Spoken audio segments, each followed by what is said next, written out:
Saudara, kita balik lagi ke Matius yang ke-24. Artinya semua tanda tadi sudah terjadi. Bahkan tanda wabah tadi sudah terjadi sepanjang 2020 kita lalui hal itu. Artinya masa itu sudah lewat. Kemudian urutan daripada masa itu, Matius 24 ayat yang ke-8 dikatakan, akan tetapi semuanya itu barulah permulaan penderitaan menjelang zaman baru. Setelah semuanya itu ada yang namanya zaman baru. Jadi tanda-tanda yang kita lihat tadi, yang kita baca tadi, berbagai macam tanda tadi, itu adalah tanda menjelang zaman baru. Kalau semua itu sudah dilalui, maka kita masuk yang namanya zaman baru. Nah, saya berani berkata, kita ini sedang ada di zaman baru itu. Karena tadi sudah semua dilalui. Nah, zaman baru itu seperti apa? Kita lihat tanda-tandanya. Ayat yang ke-9 mulai, Anda perhatikan. Pada waktu itu kamu akan diserahkan supaya disiksa. Dan kamu akan dibunuh dan akan dibenci semua bangsa oleh karena namaku. Yang pertama akan ada penyiksaan, saudara. Penyiksaan itu tidak melulu bersifat fisik, saudara. Tapi coba kita perhatikan, penyiksaan itu terjadi di banyak hal. Kalau di kitab Daniel, penyiksaan itu sifatnya adalah dikikis pelan-pelan. Dikurangi sedikit-sedikit. Contoh misalkan kita hari-hari ini yang biasanya Anda bergereja, mungkin gereja Anda muat 1000 orang, hari-hari ini terpaksa dan lain sebagainya, alasannya dikurangi, hanya boleh mungkin 300 orang. Dikurangi pelan-pelan. Anda mungkin dulunya bisa bebas untuk menyembah Tuhan, ya kan? Tidak perlu pakai penutup hidung, diwajibkan pakai penutup hidung atau masker sekarang. Dikikis pelan-pelan. Kemudian kekristenan hari-hari ini juga dikikis pelan-pelan oleh musuh utamanya. Musuh utama kekristenan itu sebenarnya adalah setan yang berjubah sekulerisme, duniawi. Kita dikikis pelan-pelan. Banyak orang meninggalkan gereja hanya untuk kerja, dan kerja. Pekerjaannya tidak membolehkan dia untuk bisa libur hari Minggu dan dia pilih untuk bekerja. Kekristenannya mulai dikikis. Itu penyiksaan, saudara. Karena roh Anda, kemampuan Anda untuk berinteraksi dengan Tuhan dikikis pelan-pelan. Kita lihat bagaimana generasi ini sudah mulai meninggalkan yang namanya cinta akan firman Tuhan. Mereka lebih cinta pada gadget, main game lah, nonton YouTube lah, dan lain sebagainya. Mulai dikikis pelan-pelan. Nah, saudara, itu penyiksaan. Kita lihat, saudara, ayat yang berikutnya, ciri-cirinya apa lagi? Ayat 10. Dan banyak orang akan murtad.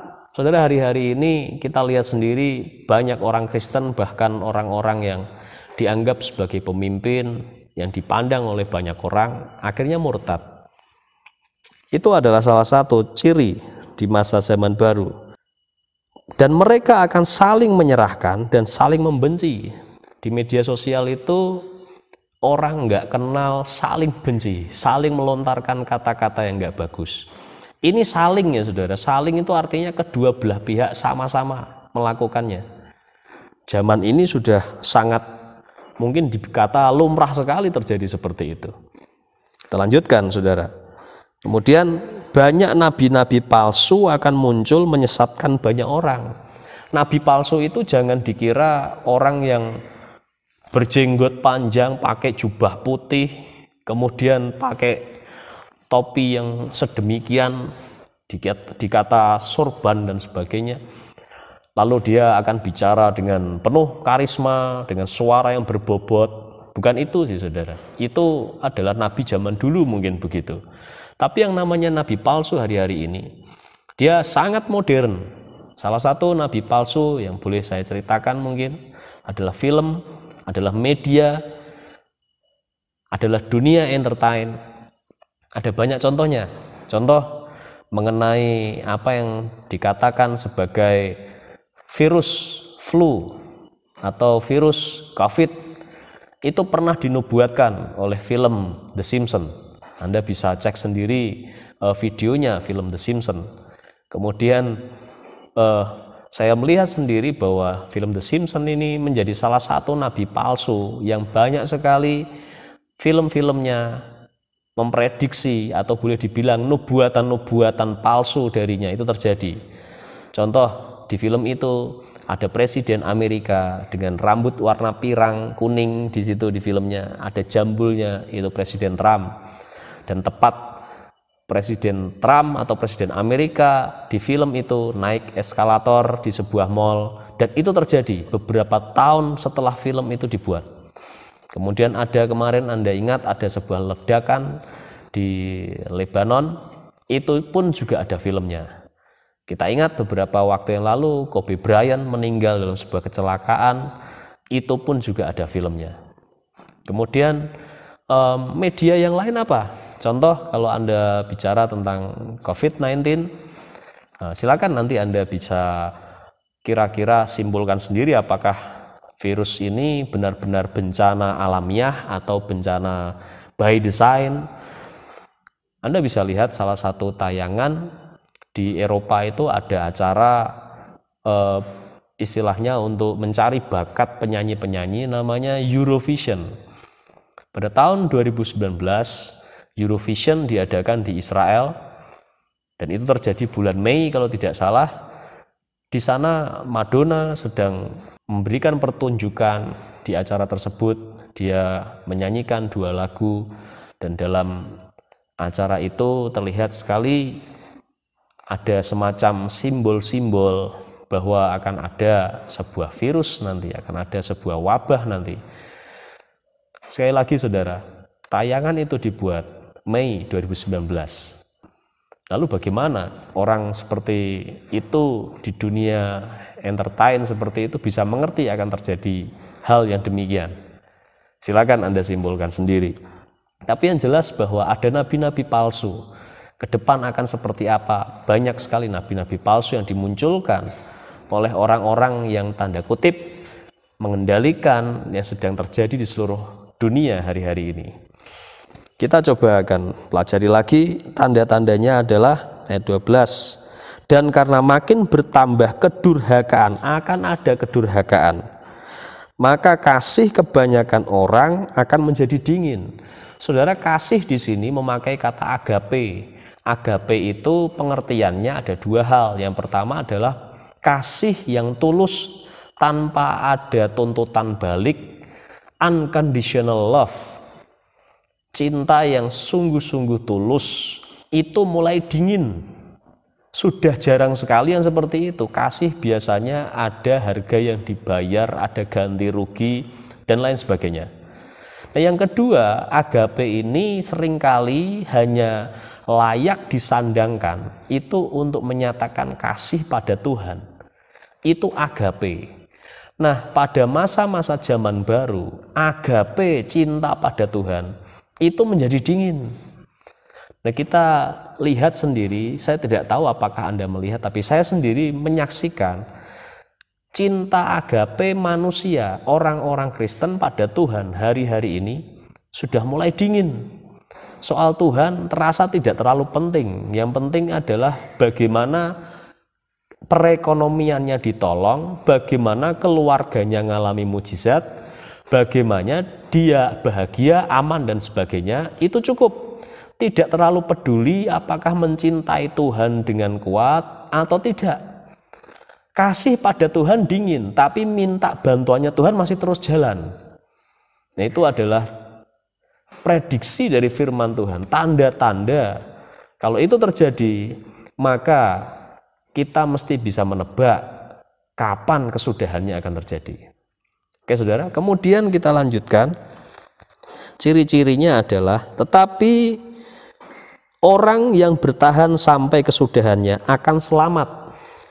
Ayat 14 saudara, ini ciri-ciri terakhir dari zaman baru. Dan ini adalah ciri-ciri penanda berakhirnya masa zaman baru. Karena setelah masa zaman baru nanti akan ada fase berikutnya. Kita akan bicarakan fase berikutnya di video berikutnya. Tapi yang jelas, masa zaman baru akan diakhiri dengan ciri di ayat yang ke-14 ini. Apa itu? Kita lihat di sana. Dan Injil kerajaan ini akan diberitakan di seluruh dunia menjadi kesaksian bagi semua bangsa. Sesudah itu barulah tiba kesudahannya. Tanda untuk mengakhiri masa zaman baru adalah Injil diberitakan di seluruh dunia.